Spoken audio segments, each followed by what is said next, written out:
Well, folks, welcome to another Friday fishing forecast. And it looks like it's again going to be a tale of 2 days during this weekend. It looks like Saturday is going to be the better of the 2 days. It looks like it's going to be a little bit overcast like it is right now. The lighter winds will prevail for tomorrow. There's a chance of rain, but it's going to be late in the evening, overnight, and into Sunday. Now, Sunday looks like it's going to be pretty much a washout. Heavy rains, heavy winds. A major front is coming through. So if you can get out on Saturday, I highly recommend it because I think that bite is going to go off on Saturday. I've been talking to a couple of charter boat captains that have been coming into the shop. I'm hearing a ton of reports of people catching a ton of trout. I've heard pretty decent sheep's head reports. Haven't heard too much about snook. I have heard that people are seeing them, but overall, those fish are pretty much hunkering down with this cold water. We went out last Sunday. We stopped by the Skyway to catch bait. Bait that day was extremely tough. All we got was pinfish. We went offshore. The bite was the worst bite that we've had in the 4 years that we've been offshore fishing. We did not come back with a keeper fish. We did not get into a bite until late in the afternoon, about 3:30 to 4:30 was the minor, and that's when the majority of the bite happened. The fish were laying on the bottom, and they were not coming up. You can see them on the screen. They were just stuck to the bottom. The fishing, when you would get a hit, it was so light and subtle that you would literally have to pick up your rod just to feel if there was a fish on there. We had a combination of things that I knew better, but I was just wanting to get out on the water, try to get some film, but unfortunately we did not. But I did want to talk about the conditions. What we had was, one, we had clear blue skies, so we had high pressure built over us. We had the full moon, and we had very cold water temperatures. We, matter of fact, did not come out of our cold weather gear all day long. It was chilly on the water.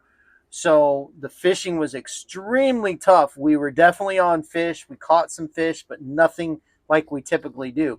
And you can't go out there and kill it all the time. If you could, then that would be a different story. But it just, every once in a while, Mother Nature throws you a curveball and you learn your lessons from it. So I knew better, but we went anyway. And it was a fun time. We had a good time, but it was a very tough day when it came to catching fish.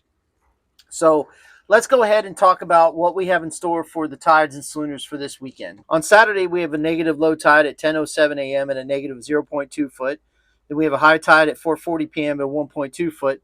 Then we have another low tide at 10:16 p.m. at a 0.4 foot. On Sunday, we have a low tide at 10:33 a.m. at a 0.0 foot. We have a high tide at 5:06 p.m. at a 1.3 foot. Then we have a low tide at 11:25 p.m. at a 0.5 foot. For the schooners on Saturday, we have a minor feeding time from 9:51 a.m. to 10:51 a.m.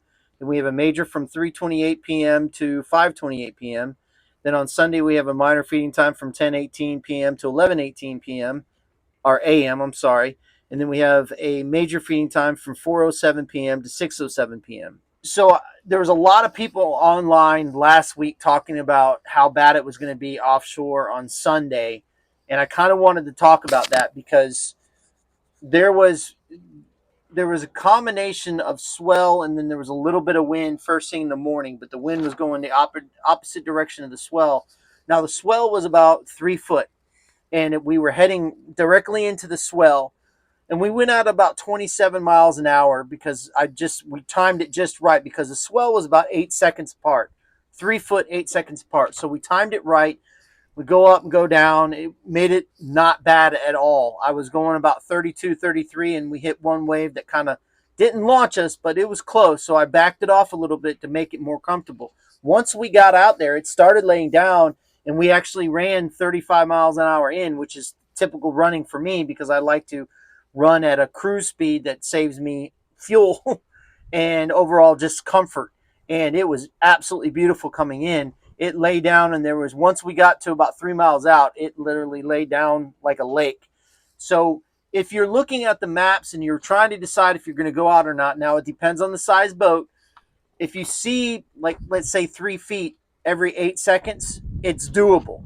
You can get out there. You just ride the waves And once you get out there, it's not bad because it's every 8 seconds. You go up and you go down. So just remind that we saw a lot of boats coming out late, and I think a lot of people realize, oh, it's not that bad. So they were coming out a little bit later. But then again, I didn't hear any good reports about offshore on Sunday last weekend.